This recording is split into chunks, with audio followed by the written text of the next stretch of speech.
آئیے کتاب رحمت سورہ الکہف اٹھائیں۔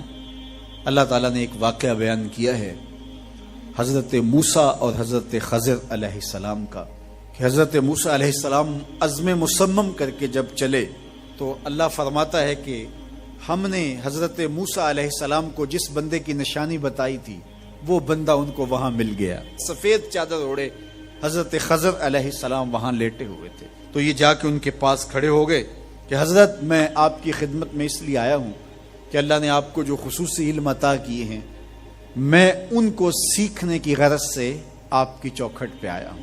کہا تم میرے ساتھ صبر نہیں کر پاؤ گے، معاملے مشکل ہیں، سفر دشوار ہے، منزل کٹھن ہے، اور میرے معاملات ایسے ہیں کہ تم اعتراض کرو گے اس کے بغیر تم رہ نہیں سکتے۔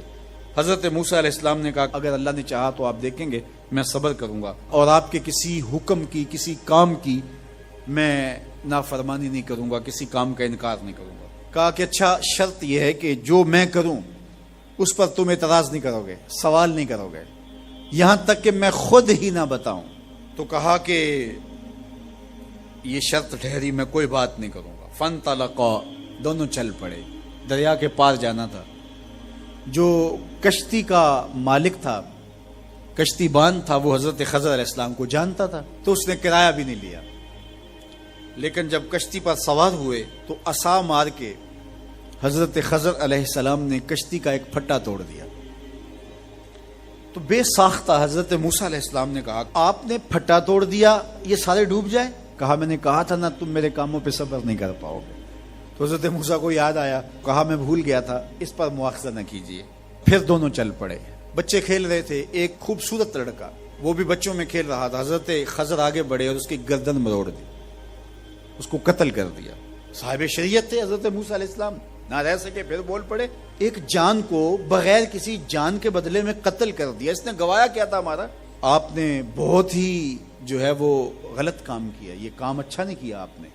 کہا میں نے کہا نہیں تھا کہ تم میرے ساتھ صبر نہیں کر پاؤ گے۔ کہا ایک موقع اور دے دیجئے، اب اگر میں نے کوئی اعتراض اٹھایا تو پھر دوبارہ مجھے آپ اپنی صحبت میں نہ رکھیے، عذر تمام ہو جائے گا۔ پھر دونوں چل پڑے، یہاں تک کہ ایک بستی میں دونوں آئے تو آپ نے بستی والوں سے کہا کہ ہم مہمان ہیں، آپ ہماری مہمان نوازی کیجیے، کھانا کھلائیے۔ تو انہوں نے انکار کر دیا، کہا کہ ہم تو آپ کو بلایا نہیں ہے، آپ خود آئے ہیں، آپ اپنے کھانے کا خود انتظام کیجیے۔ گزر رہے تھے گلی سے تو ایک دیوار گرنا چاہ رہی تھی، تو جلدی سے اس دیوار کو مرمت کر دیا۔ کہا حضرت ہم اگر چاہتے تو اس پہ اجر لے سکتے تھے، انہوں نے ہمیں کھانا تک نہیں دیا اور ہم ان کی دیواریں سیدھی کر رہے ہیں۔ کہا اب تمہاری میری جدائی ہو گئی، تم نے یہ بھی اعتراض کر دیا۔ تو انہیں یاد آیا کہ وہ یہ بھی اعتراض ہو گیا، اب میں تمہیں بتاتا ہوں کہ یہ 3 کام میں نے کیوں کیے۔ اللہ اکبر۔ اب سنیے، قرآن ہمیں بتاتا ہے کہ ظاہری علم بھی ہوتا ہے لیکن کوئی باطنی علم بھی ہوتا ہے۔ کہا وہ پہلی بات کشتی والی سنو، یہ 2 مسکین بچوں کی کشتی تھی، ان کے گھر کا چولہا اس کی کمائی سے جلتا تھا۔ دریا کنارے کنارے ایک ظالم بادشاہ رہا تھا جو لوگوں کی کشتیاں چھین رہا تھا، ہم نے تھوڑا سا عیب لگا دیا، وہ ٹوٹی کشتی چھوڑ کے چلا گیا۔ اب وہ تھوڑے سے پیسے لگا کے کشتی مرمت کرا لیں گے، گھر کا چولہا جلتا رہے گا، بتاؤ اچھا کیا یا برا کیا؟ کہا رہی بات اس بچے کی جس کو ہم نے قتل کیا، اس کے ماں باپ مومن تھے، نیک تھے، صالح تھے، بچے نے بڑا ہو کے بہت برا ہونا تھا، ہم نے اس کو قتل کر دیا، اللہ اس کے بدلے ان کو بہتر اولاد دے گا۔ علماء تفسیر نے لکھا ہے اس بچے کے بدلے میں اللہ نے ان والدین کو ایک بیٹی عطا کی جس کی نسل سے 70 نبی پیدا ہوئے۔ دیوار کی کہانی بھی سن لیجئے، یہ شہر کے 2 یتیم بچوں کی دیوار تھی اور اس کے نیچے ان کا خزانہ تھا اور ان کا باپ بڑا نیک تھا۔ خزانہ دیوار کے نیچے ہے، دیوار گرنا چاہ رہی ہے، کسی معمولی دھکے سے گر جاتی۔ 2 ہی صورتیں تھیں، یا وہ بچے خود اپنا خزانہ اٹھا لیتے یا لوگ اٹھا کے لے جاتے۔ لوگ اٹھا کے لے جاتے پھر بھی ہاتھ میں کچھ نہ آیا، اور اگر وہ خود اٹھا لیتے تو بچے ہیں، بچپنے کی وجہ سے وہ اس کو اڑا دیتے۔ تو ہم نے اس کے اوپر دیوار کھڑی کر دی، جب تک وہ اس قابل نہیں ہو جاتے کہ یہ خزانہ نکال کے اس کو صحیح مصرف پہ لگا سکیں، اتنی دیر تک دیوار گرے گی نہیں۔ اللہ اکبر۔ وہ کسی وجہ سے دیوار قائم رہے گی، اور جب وہ اس عمر کو پہنچ جائیں گے جس عمر میں وہ اس خزانے کو سنبھال سکیں گے تو پھر دیوار خود بخود گر جائے گی اور یہ خزانہ نکال کر کے اپنے کام پہ لے آئیں گے۔ میں جب پہلی مرتبہ اس کو جو ہے وہ غور کے ساتھ تلاوت کیا تو مجھے یہ لگا کہ اس کا انطباق پاکستان کے حالات پہ بھی ہو سکتا ہے، اس لیے کہ یہ بھی یتیموں کا سرمایہ ہے۔ کتنے یتیم روتے بلکتے رہ گئے اور ان کے سر سے جو ہے وہ سائے اٹھ گئے اس وطن کے لیے، لیکن میرے مالک نے اس ملک کے خزانوں پر گہرے پہاڑ اور بڑی بڑی دیواریں کھڑی کر دی ہیں۔ جب تک یہ قوم بلوغت تک نہیں پہنچے گی اتنی دیر تک وہ خزانے ظاہر نہیں ہوں گے، اور جب یہ قوم اپنی بلوغت تک پہنچے گی، شعوری بلوغت، فکری بلوغت، علمی بلوغت، اور رب سے جو وعدہ کیا تھا پاکستان کا مطلب کیا، لا الہ الا اللہ، جب اس بلوغت تک یہ پہنچ جائے گی، اس وعدے کی تکمیل ہوگی، پھر رب دیوار ہٹا دے گا اور پاکستان کو اللہ اتنے خزانے دے گا اور پاکستان ایسا مالا مال ہوگا دنیا دیکھنے آئے گی انشاءاللہ۔ اس لیے رب نے دیواریں بنا کے رکھی۔ تمہارا باپ معین الدین چشتی بڑا نیک تھا، تمہارا باپ داتا گنج بخش علی حجویری بڑا نیک تھا، تمہارا باپ حضرت مجدد الف ثانی بڑا نیک تھا، ان کی وجہ سے میں دیواریں کھڑی کر رہا ہوں اور مضبوط حصار لگا رہا ہوں تمہارے خزانوں پر، اور وہ وقت آئے گا جب تم بلوغت کی عمر کو پہنچو گے، دیواریں ہٹ جائے گی اور تمہارا وطن زمانے پہ مہکتے پھول کی طرح اور چمکتے ستاروں کی طرح اور روشن آفتاب کی طرح چمکتا اور مہکتا دکھائی دے گا، اور زمانہ پاکستان دیکھنے آئے گا، پاکستان دنیا کی قیادت کرے گا انشاءاللہ۔ تو کہا یہ تعویل ہے ان باتوں کی جو باتیں میرے رب نے مجھے بتائی اور یہ میں نے اپنی مرضی سے نہیں کہیں، اور جو میں نے کیا اپنی مرضی سے نہیں کیا۔ تو یہ باطنی باتیں ہیں، شاید یہ باطنی باتوں کے جوش میں یہ بات بھی میں کر گیا۔ وہ کیا کسی نے کہا تھا کہ بھری محفل میں ایک راز کی بات کہہ دی، بڑا بے ادب ہوں سزا چاہتا ہوں۔ مصر کے اندر حضرت موسیٰ علیہ السلام نے ایک کبتی کو تھپڑ مار دیا تھا، قرآن مجید کے دامن میں یہ واقعہ موجود ہے۔ تو آپ کی جلالت اور آپ کے زور کی تاب نہ لاتے ہوئے وہ وہیں ڈھیر ہو گیا، اس کی موت واقع ہو گئی۔ تو مصر کے حالات کشیدہ ہو گئے اور حضرت موسیٰ علیہ السلام کو مصر چھوڑنا پڑا۔ تو وہ شہر مدین کی جانب جا رہے تھے کہ راستے کے اندر ایک کنواں تھا، وہاں کچھ لوگ اپنے جانوروں کو پانی پلا رہے تھے۔ تو حضرت موسیٰ نے دیکھا کہ دو پردہ دار خواتین ہیں، وہ اپنے جانوروں کو ایک سمت لیے کھڑی ہیں، سمجھ گئے کہ مردوں کے ہجوم میں آنا نہیں چاہ رہی، ان کا حیا مانے ہے، تو آگے بڑھے اور ان کے جانور ہانکے اور ان کو سیراب کیا اور پھر ان کی جانب ہانک دیے۔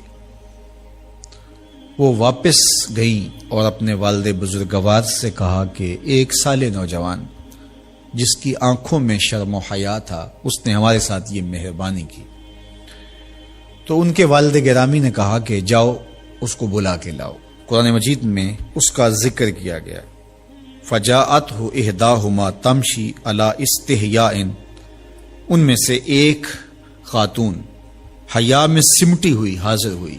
اس نے کہا کہ ہمارے والد گرامی آپ کو بلاتے ہیں، آپ نے ہمارے ساتھ جو مہربانی کی ہے اس کا وہ اجر دینا چاہتے ہیں۔ تو حضرت موسیٰ علیہ السلام ان کے ساتھ چلے گئے، اور جب گئے تو یہ گھر تھا حضرت شعیب علیہ السلام کا، اور یہ صاحبزادیاں حضرت شعیب علیہ السلام کی تھی۔ تو اس خاتون کا شرم و حیا کے ماحول میں حضرت موسیٰ علیہ السلام کو یہ کہنا اور چل کے اس انداز سے آنا، قرآن نے اس کی حکایت بیان کی ہے۔ تو خدا کو پسند ہے کوئی خاتون حیا کے ماحول میں آئے تو اللہ اس کی آمد کو اور اس کے آنے کو قرآن کا عنوان بنا دیتا ہے اور قرآن کی حکایت بنا دیتا ہے کہ جو خاتون حیا کے جوہر کی مالکہ ہو وہ اللہ کو کتنی اچھی لگتی ہے۔ اللہ اکبر۔ حضرت نبی اکرم صلی اللہ علیہ وآلہ وسلم کا فرمان حیا کے حوالے سے، الحیاء من الایمان، حیا ایمان سے ہے۔ تو جتنے بھی ایماندار لوگ ہیں وہ پھر حیا کے جوہر سے مزین ہوں گے، مالا مال ہوں گے۔ آپ دیکھ لیجئے سب سے بڑے ایماندار تو میرے اور آپ کے آقا مولا ہیں، اور حضور کمواری لڑکی سے زیادہ حیادار تھے۔ باقی حضور کے اصحاب دیکھ لیجئے، ان کا حیا اور حضور کی ازواج مطہرات کا حیا دیکھیے۔ ام المومنین حضرت عائشہ رضی اللہ تعالی عنہا فرماتی ہیں کہ حضور کا جب وصال ہوا اور حضور میرے حجرے میں دفن ہوئے تو میں جب حضور کی قبر انور پہ جاتی تو معمولی چادر اوڑھ کے چلی جاتی، اس خیال سے کہ میرے شوہر ہیں۔ پھر حضرت ابو بکر صدیق رضی اللہ تعالیٰ عنہ کا وصال ہوا تو وہ بھی ساتھ دفن ہو گئے، تو میں پھر بھی اسی حالت میں جاتی اور میں سوچتی کہ ایک میرا شوہر ہے اور دوسرا میرا والد ہے۔ کہا پھر حضرت عمر رضی اللہ تعالیٰ عنہ کا انتقال ہوا اور وہ بھی ساتھ مدفون ہوئے، تو حضرت ام المومنین فرماتی ہیں کہ اب جب میں جاتی تو میرا جانے کا انداز مختلف تھا۔ فواللہ ما دخلت الا وانا مشدودۃ علی ثیابی حیاء من عمر۔ کہا اب جب بھی میں جاتی تو خوب اوڑھنی اوڑھ کے اور چادر لے کے جاتی، مجھے عمر سے حیا آتی۔ یہ ام المومنین کا انداز زندگی ہے۔ مخدرات اسلام کو اس سے سیکھنا چاہیے۔ جو قبر میں دفن ہیں ان سے بھی یہ حیا کریں، جو مومنوں کی ماں بھی لگتی ہیں۔ اور آج یہ دلائل دیے جائیں کہ پردہ تو جناب دل کا ہوتا ہے، چہرے کا پردہ تو نہیں ہے۔ باقی کسی کو اپنی آنکھ میں شرم پیدا کرنی چاہیے۔ عورت کو کیا ضرورت ہے کہ وہ اپنے آپ کو ڈھانپ کے رکھے؟ اب ام المومنین کا عمل یہ ہے کہ فرماتی ہیں کہ میں اپنے آپ کو خوب سمیٹ کے جاتی حیاء من عمر۔ عمر قبر میں ہیں لیکن ام المومنین فرماتی مجھے پھر بھی حیا آتی۔ اور حضرت سیدہ طیبہ طاہرہ حضرت فاطمہ الزہرا رضی اللہ تعالی عنہا نے کہا کہ عورت کے لیے بہترین پردہ یہ ہے کہ اس کو کوئی غیر مرد نہ دیکھے اور وہ غیر مرد کو نہ دیکھے۔ تو جب یہ ہمارا دین ہمیں سکھاتا ہے اور حیا کا یہ سبق دیتا ہے، بڑوں سے حیا کرنے کی تلقین کی گئی، اللہ سے حیا کرنے کی، اس کے رسول سے حیا کرنے کی تلقین کی گئی۔ صحابہ فرماتے ہیں بعض اوقات ہم کچھ پوچھنا چاہتے ہوتے تھے اور حضور کے حیا کی وجہ سے ہم ایک عرصہ تک وہ بات نہیں پوچھ پاتے تھے۔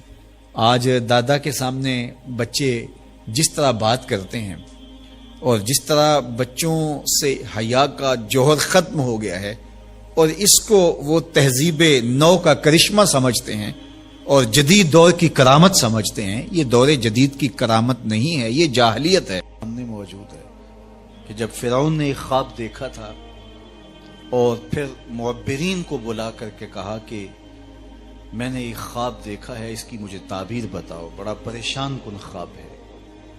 تو انہوں نے کہا کہ تیری راجدانی میں ایک بچہ پیدا ہونے والا ہے جو تیرے تخت و تاج کو الٹ کے رکھ دے گا۔ تکبر اور رعونت سے بھرا ہوا فرعون بولا میں وہ بچہ پیدا ہی نہیں ہونے دوں گا۔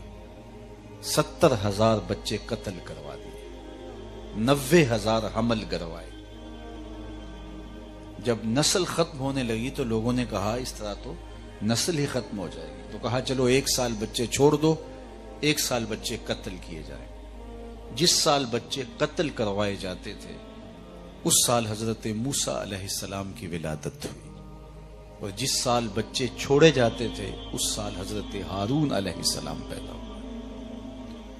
حضرت موسیٰ علیہ السلام کی جب ولادت ہوئی تو ام موسیٰ سلام اللہ علیہا سخت پریشان ہو گئی کہ میری گود سے فرعون کے سپاہی بچہ چھین کے لے جائیں گے اور پھر اسے قتل کر دیں گے۔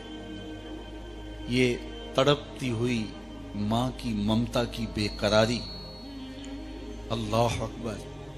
آج ہم روہنگیا مسلمانوں کی حالت دیکھتے ہیں تو ذرا اندازہ ہوتا ہے کہ ماں کو اولاد سے کتنا پیار ہوتا ہے، اور پھر اس آسمان کے نیچے اس زمین پر یہ وہ مظلوم طبقہ ہے کہ 21ویں صدی میں دنیا بس رہی ہے لیکن ماؤں کے پیٹ جاگ کر کے، حاملہ ماؤں کے پیٹ چیر کر کے بچے نکال کے ان کے سامنے کاٹے جاتے ہیں۔ تو ام موسیٰ سخت پریشان ہوئی، تو اللہ نے حضرت موسیٰ سلام اللہ علیہ کی والدہ کی جانب وحی کی، گھبرانے کی ضرورت نہیں ہے، اس بچے کو ایک صندوق میں ڈالو اور دریائے نیل کی موجوں کے سپرد کر دو، پھر میری قدرت کے تماشے دیکھو۔ ام موسیٰ ایک صندوق تیار کرتی ہیں جس کے بالائی حصے میں سوراخ رکھے گئے تاکہ روشنی اور ہوا کی گزرگاہ رہے۔ بیٹے کو وہاں بٹھایا اور دریائے نیل کی موجوں کے سپرد کیا۔ اللہ کے وعدے پہ مطمئن ہو کر حضرت موسیٰ سلام اللہ علیہ کی والدہ ماجدہ واپس گھر پلٹ آئے، لیکن ہمشیرہ سے رہا نہ گیا۔ وہ دریا کنارے کنارے چلنے لگی، اور جب صندوق ڈوبنے لگتا تو بہن کا کلیجہ بھی ڈوب جاتا، اور جب وہ صندوق تیر کے سطح آب پہ آتا تو دکھی دل بہن کو قرار نصیب ہوتا۔ تو اللہ کا کرنا ایسا ہوا کہ پانی کا بہاؤ اس صندوق کو ادھر لے گیا جدھر فرعون کے محلات تھے۔ شام کا وقت تھا، فرعون اپنی بیوی کے ساتھ گزرتے ہوئے پانی کے منظر سے لطف اندوز ہونے کے لیے دریا کے کنارے بیٹھا تھا۔ چونکہ یہ اولاد سے محروم تھے، دل بہلا رہے تھے کہ پانی کے دوش پر ایک صندوق آتے ہوئے دیکھا۔ تجسس اور شوق کی چنگاریاں روشن ہوئیں، اور غوطہ خوروں کو کہا کہ اس صندوق کو نکال کے لاؤ، ہم دیکھیں اس میں کیا ہے۔ جب صندوق کو کھولا گیا تو کیا دیکھا کہ ایک خوبصورت بچہ مسکرا رہا ہے۔ تو زوجہ فرعون جن کا نام آسیہ ہے بے ساختہ پکارنے لگی کہ یہ بچہ تو میری آنکھوں کی ٹھنڈک ہے اور اس کو ہم اپنا بیٹا بنا لیتے۔ علماء نے لکھا کہ نبی کے ساتھ کیا گیا پیار رائے گاں نہیں جاتا۔ اللہ نے اس خاتون کو بعد میں ایمان نصیب کر دیا، اور اگر فرعون بھی کہہ دیتا کہ ہاں میری آنکھوں کی بھی ٹھنڈک ہے، رب یہ نہ دیکھتا اس نے دعویٰ کیا کیا، یہ دیکھتا میرے نبی سے پیار کیا، اللہ اسے بھی ہدایت دے دیتا۔ خیر اس کا مقصود نہیں تھا، لیکن یہ طے پا گیا کہ اسے اپنا بیٹا بنا لیتا۔ سب سے پہلی فکر دودھ کی تھی، شاہی دائیاں بلوائی گئیں، لیکن حضرت موسیٰ علیہ السلام کسی خاتون کا دودھ نہیں پیتے۔ سخت پریشانی بن گئی۔ اللہ قرآن میں فرماتا ہے ہم نے ان پر حرام کر دیا تھا کہ اپنی ماں کے علاوہ کسی اور خاتون کا دودھ ہی نہیں پینا۔ اب یہ پریشان، جو دائی دودھ پیش کرتے یہ منہ پھیر لیتے۔ اتنے میں کنارے کنارے چلتے چلتے ہمشیرہ بھی موقع پہ آ پہنچے، اور اس مصیبت میں نے پھنسا دیکھا تو کہا ایک دائی میری نظر میں بھی ہے جس کا دودھ بچے رغبت سے پی لیتے ہیں۔ تو انہوں نے کہا دیر کا ہے کہ جلدی اسے بلا کے لا۔ وہ گئیں اور اپنی ماں کو ہی بلا لائیں۔ انہوں نے دودھ پیش کیا، حضرت موسیٰ علیہ السلام نے پی لیا۔ تو فرعون نے کہا اے خاتون میرے اس بیٹے کو تم نے دودھ پلانا ہے۔ رہائش بھی قریب کر دی۔ فرعون کہتا تھا میں وہ بچہ پیدا نہیں ہونے دوں گا۔ رب نے کہا مجھے رب نہ کہنا اگر تیرے گھر میں پال کے نہ دکھایا تو۔ اب سوال یہ ہے کہ اپنی ماں کے علاوہ کسی اور خاتون کا دودھ پینا نبی کی شان کے لائق نہیں، تو میرے اور آپ کے آقا و مولا حضور نبی رحمت صلی اللہ علیہ وآلہ وسلم نے حضرت حلیمہ سعدیہ کا دودھ کیوں پیا؟ اس کے علاوہ بھی خواتین کا حضور نے دودھ پیا۔ یہ اعزاز ہے، تکریم ہے، عزت افزائی ہے، اور حضرت موسیٰ علیہ السلام کو نصیب ہوئی تو میرے آقا کریم علیہ السلام کا مقصوم کیوں نہ ہوئی؟ تو اس سوال کا جواب یہ ہے کہ اپنی ماں کے علاوہ کسی اور خاتون کا دودھ پینے میں کوئی حرج نہیں۔ بھیڑ بکری گائے اور بھینس کا دودھ پینے میں حرج نہیں ہے، تو کسی خاتون کا دودھ پینے میں کیا حرج ہو سکتا ہے؟ حضرت موسیٰ علیہ السلام کا ماجرا اور تھا، حضور کا ماجرا اور ہے۔ یہاں اگر حلیمہ سعدیہ کا دودھ حضور نے پیا ہے تو حضور کے دادا محترم نے ان کو پورا صلہ دیا ہے، اور وہاں فرعون کا دربار تھا۔ اور دوسری بات یہ کہ کل فرعون کے دربار میں کھڑے ہو کے حضرت موسیٰ علیہ السلام نے اللہ کی توحید کا جب اعلان کرنا تھا تو فرعون نے زیر لب مسکرا کے کہنا تھا کہ میرے گھر پلتا رہا، آج مجھے عقل سکھانے آ گیا۔ اور اس نے کہا تھا نا الم نربک فینا ولیدا، میرے گھر میں پلے ہو اور آج مجھے عقل سکھانے آئے ہو. تو اس نے یہ تانا دینا تھا, اللہ نے اس کا جواب پہلے سکھا دیا کہ جب وہ یہ تانا دے اللہ کا نبی منہ توڑ سکے, میاں پلا تیرے گھر میں ہوں, دودھ اپنی ماں کا ہی پیتا رہا ہوں. تو جب اپنے گھر سے کھا کے تبلیغ کی جائے تو اس کا نتیجہ کچھ اور ہوتا ہے. میرے محبوب وہاں تک پہنچے ہیں جہاں کسی کا تصور بھی نہیں جا سکتا. اور لطف کی بات ہے کہ اتنی سرعت کے ساتھ جانا اور پلٹ کے آنا یہ میرے محبوب کا سفر نہیں ہے. قرآن اٹھائیے, سبحان الذی اسرا, یہ میرے محبوب کی سیر ہے. سفر اور سیر کا فرق آپ بخوبی سمجھتے ہیں. سفر میں نظر ہدف پہ ہوتی ہے, منزل پہ ہوتی ہے, اور تیزی کے ساتھ بندہ بھاگتا چلا جاتا ہے.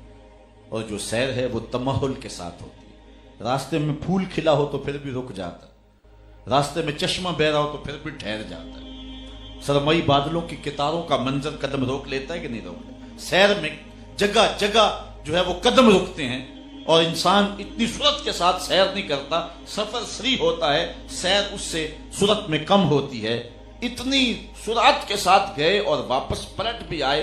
رب کہتا ہے یہ میرے نبی کا سفر نہیں تھا, یہ میرے نبی کی سیر تھی. کیا سمجھو گے میرے نبی کو؟ جس نبی کی سیر سمجھ میں نہیں آتی اس کا سفر کیسے سمجھ میں آ سکتا ہے؟ مسجد حرام سے لے کر کے مسجد اقصی تک حضور علیہ الصلوۃ والسلام نے ارشاد فرماتے ہیں میرے پاس براق لایا گیا. اس کی حضور نے حیات میں بیان فرمائی, دون البغل فوق الحمار, کہ گدے سے بڑا تھا اور خچر سے چھوٹا تھا.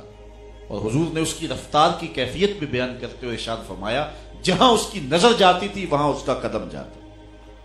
ہمارے پورے جسم میں 2 آنکھیں نور ہیں, اور وہ بھی ساری نور نہیں, ان میں سیاہ دائرے ہیں, وہ بھی سارے نور نہیں. ان سیاہ داروں میں 2 نقطے ہیں, اور روشنی اتنی کہ یہاں سے نظر اٹھائیں آسمان کے چمکتے ستارے دیکھیں, اور جو کھروں سے لے کر سر کی چوٹی تک نور تھا, اس کی نگاہوں کا عالم کیا ہوگا. جہاں اس کی نظر جاتی تھی وہیں اس کا قدم جاتا تھا. یہ 2-4 ماہ قبل آپ نے خبر پڑھی, لاہور میں ایک طیارہ پرواز کرنے لگا تو 2 بچے اس کے پہیوں میں بیٹھ گئے اس شوق میں کہ ہم بھی بیرون ملک دیکھ آئیں.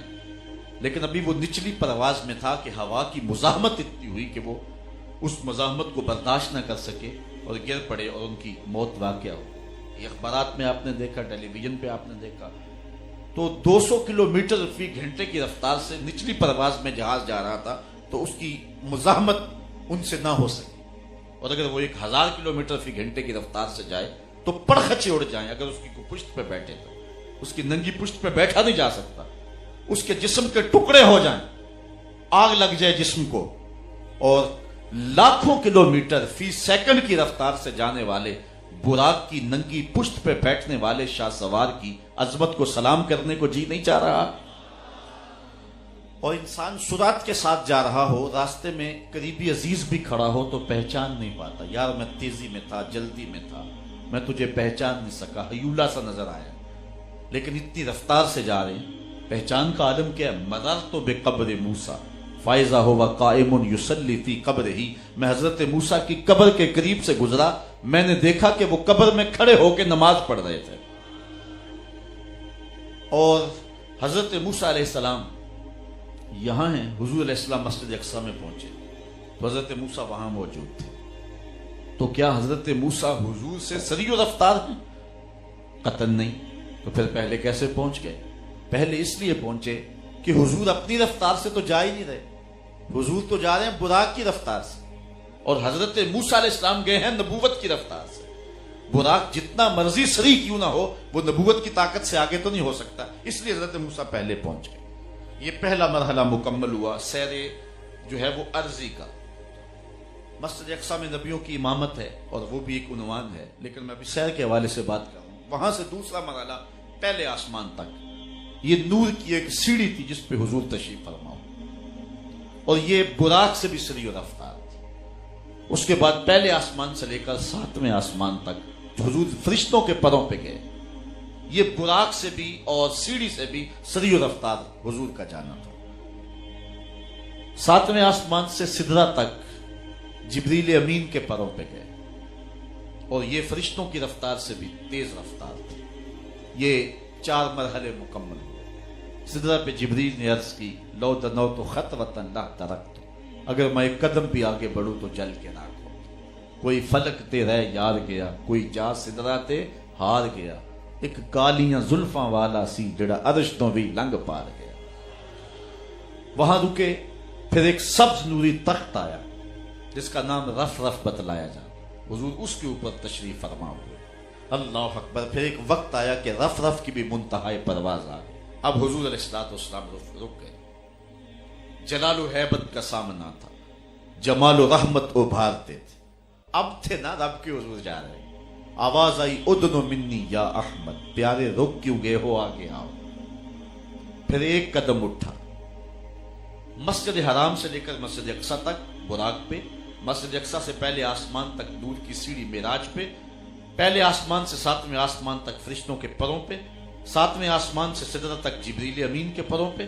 سدرۃ المنتہا سے نہ جانے کہاں تک رف رف پہ ان 5 مرحلوں میں کل جتنا فاصلہ طے ہوا تھا ایک قدم میں اتنا فاصلہ طے ہو گیا یہ ہے حضور کی رفتار کا عالم یہ آواز آتی گئی حضور قدم اٹھاتے گئے اعلی حضرت کا اسلوب دیکھیے بڑا محمد کری ہو احمد قریب آ سرور ممجد نثار جاؤں وہ کیا ندا تھی وہ کیا سما تھا وہ کیا مزے تھے پھر بڑھتے گئے کہاں تک گئے خرد سے کہہ دو کہ سر جھکا لے خرد سے کہہ دو کہ سر جھکا لے گماں سے گزرے گزرنے والے یہاں خود پڑے ہیں جہت کو لالے کوئی کیا بتائے کدھر گئے تھے سراغ عین و متا کہاں تھا نشان کیف و الا کہاں تھا نہ کوئی ساتھی نہ کوئی راہی نہ سنگ منزل نہ مرحلے تھے کمان امکان کے جھوٹے نکتوں تم اول و آخر کے پھیر میں ہو محیط کی چال سے تو پوچھو کدھر کو آئے کدھر گئے تھے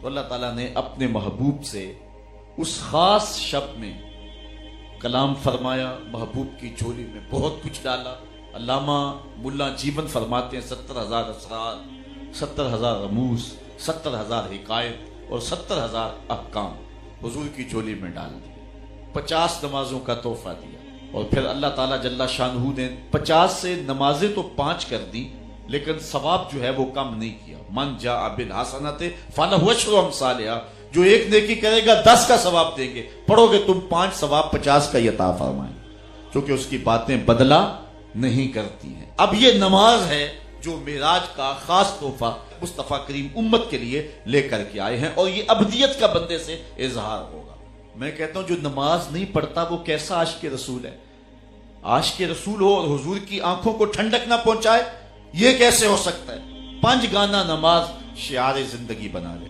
آئیے اپنے رب کے حضور جھکنا سیکھیں اس سے بڑا بد نصیب کوئی نہیں جو رب کو سجدہ نہیں کرتا قیامت کے دن پہلا سوال نماز کا ہوگا